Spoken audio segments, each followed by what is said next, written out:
NFC North, very good division, best division in football last year. So Matt LaFleur asked by Kay Adams about the NFC North. Here was his response on Up and Adams. Yeah, it's. I think they're all rivals, and certainly when Detroit is, I mean, right now they're the class of the NFC. I mean, I know they didn't win the Super Bowl, but I think it's kind of March Madness when you get down to that point. The Lions are the class of the NFC. It's hard to argue against that the last 2 years. They've been dominant. They've won a ton of ball games, and they made it to an NFC Championship game 2 years ago. What I would say, though, is he too classy? Because when I heard this, I went back to like some of the other NFC North coaches, and I will go ahead and excuse Kevin O'Connell from the conversation for a moment. So remember Ben Johnson taking shots at him this offseason? Yes. In his press conference, that would be the Bears head coach and former Lions offensive coordinator. And Dan Campbell's just kind of a meathead. I don't think anything's personal when he's talking about the Packers. But LaFleur complimenting the Lions the way he did, do we like that? Despite the fact I'm not even sure if I agree with him. I would probably put the Niners more ahead of the Lions as the class of the NFC recently. Despite not making the playoffs last year.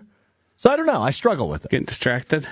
Yeah, there is 4 people waving to Kyle Wallace from Kyle Breston Ortman on 1017 The Truth right now. Yeah, I view Matt LaFleur's approach to a similar approach I preach to everybody who works in the business we do.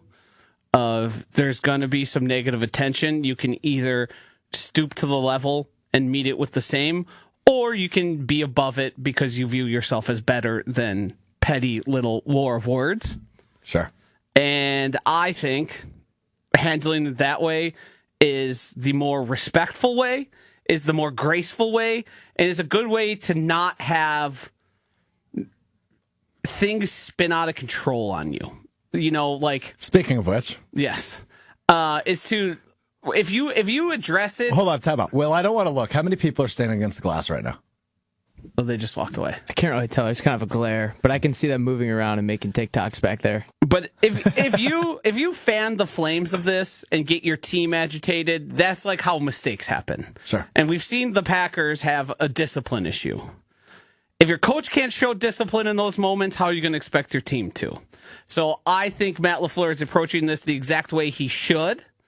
I think maybe after a press conference or maybe after you beat one of these teams, because let's be frank, what real shots are you going to be taking at the Lions right now as Matt LaFleur? They've eaten your lunch. Yeah, 6 of the last 7 games you've played. Ben Johnson, you don't have a lot to say to him directly. The Bears, sure, they won that last game, but Matt LaFleur has lost to the Bears how many times in his career? 1. Yeah, so... that would be low-hanging fruit. That would be picking on the little brother in that case. So it's just, it is what it is. I think he should. I think he handled it the right way and the way I'd want my head coach to handle it. Fair enough. I won't argue with that necessarily. I just, I hear that and I go, okay, as long as you're not scared of them, right? As long. Yeah, I don't think I want you looking forward to beating some ass week 1. Because look, we talked about this during the schedule release a week ago. This week 1 matchup between the Packers and the Lions feels even bigger than that Thanksgiving matchup the Packers won a few years ago. It feels like this is a team, to your point, who has eaten the Packers' lunch the last several seasons under the direction of their head coach, Dan Campbell.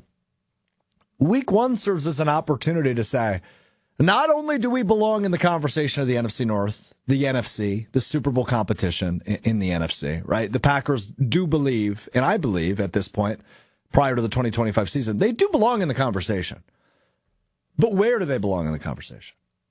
A win week 1 tells me this is a team who isn't afraid of the Detroit Lions. This is a team who isn't afraid of what Matt LaFleur describes as the class of the NFC.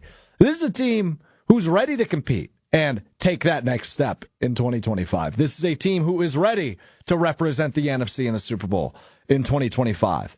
And you have all offseason to prepare for that matchup on your home field at Lambeau Field week 1 against the Detroit Lions. This one, just to me, and maybe it's because of the excitement of football season, right? We're in the rut of no football right now. But it just feels bigger.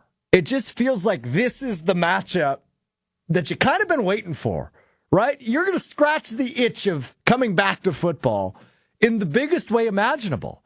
If you were playing the Bears week 1, I don't feel this way. If you were playing the Vikings week 1, I don't feel this way. If you were playing the Commanders week 1, I don't feel this way. The only way I feel the way I feel, which is this game just means more, is if we're playing one of two teams, the Lions or the Eagles, who just won the Super Bowl.